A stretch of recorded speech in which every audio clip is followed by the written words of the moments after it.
அனைவருக்கும் வணக்கம். அரசமைப்பு உரிமைகளை வாழ்நெறியாக்குவோம் என்ற முழக்கத்தோடு தமிழ்நாட்டில் 17 மாவட்டங்களிலும் புதுச்சேரி ஒன்றிய பிரதேசத்திலும் கடந்த 3 ஆண்டுகளாக அரசமைப்பு உரிமை கல்வி மன்றங்களை உருவாக்கி குழந்தைகள் மத்தியில் அரசமைப்பு மதிப்பீடுகளை வான்முகில் அமைப்பு விதைத்துக் கொண்டிருக்கிறது. நவம்பர் 26ஆம் நாள் அரசமைப்பு சட்ட தினமாக இந்தியா முழுக்க கொண்டாடப்பட்டு வருகிறது. எனவே இன்றைய சூழலில் அரசமைப்பு உயர்த்தி பிடிக்கக்கூடிய மதிப்பீடுகளை, அதன் முகப்புரை உயர்த்தி பிடிக்கக்கூடிய விழுமியங்களை குழந்தைகள் மத்தியில் கொண்டு செல்ல வேண்டும் என்ற பெருங்கனவுகளோடு நாங்கள் குழந்தைகள் மத்தியில் பணியாற்றி கொண்டிருக்கிறோம். இந்த வேளையில் தமிழக அரசு வெளியிட்டிருக்கக்கூடிய அறிவிப்பு மிகவும் முக்கியமானதாக எங்களுக்கு படுகிறது.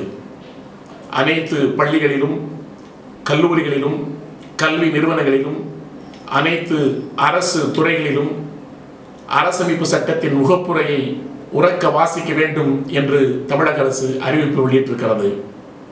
இதை கடந்த 3 ஆண்டுகளாக தொடர்ச்சியாக நாங்கள் அரசுக்கும் குறிப்பாக கல்வித்துறைக்கும் நாங்கள் வேண்டுகோள் விடுத்து வருகிறோம்.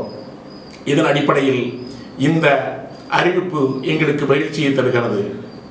சாதிய போக்கும் மதவெறி சூழலும் இன்றைக்கு நிலவக்கூடிய நிலையில் அரசமைப்பு உயர்த்தி பிடிக்கக்கூடிய மதிப்பீடுகளை நாம் அனைவரும் உயர்த்தி பிடிக்க வேண்டும் என்ற முழக்கத்தை முன்வைக்கிறோம்.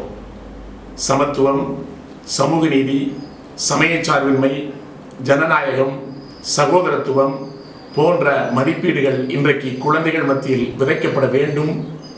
அவர்கள் நாளைய நட்சத்திரங்களாக உருவாக வேண்டும் என்ற எண்ணத்தில் அரசமைப்பு உரிமை கல்வி மன்றங்களை உருவாக்கி வருகிறோம். எனவே அரசமைப்பு சட்ட தினத்தை மிகச்சிறப்பாக கொண்டாடக்கூடிய விதமாக இன்று மாலை 5:30 மணி அளவில் ஒரு வலையரங்கம் ஒன்றை ஏற்பாடு செய்திருக்கிறோம். இதில் மேனாள் தமிழக சிறுபான்மை ஆணையத்துடைய தலைவர், மதிப்பிற்கு மரியாதைக்குரிய சா பீட்டர் அல்போன்ஸ் அவர்கள் உரையாற்றுகிறார். அவரோடு இணைந்து மூத்த வழக்கறிஞர், மக்கள் கண்காணிப்புத்துடைய செயல் இயக்குனர் திருமிகு ஹென்றி டிஃபியன் அவர்களும், சென்னை உயர்நீதிமன்ற வழக்கறிஞர், மதிப்பிற்கு மரியாதைக்குரிய திருமிகு சுதா ராமலிங்கம் அவர்களும் கருத்துரை வழங்குகிறார்கள்.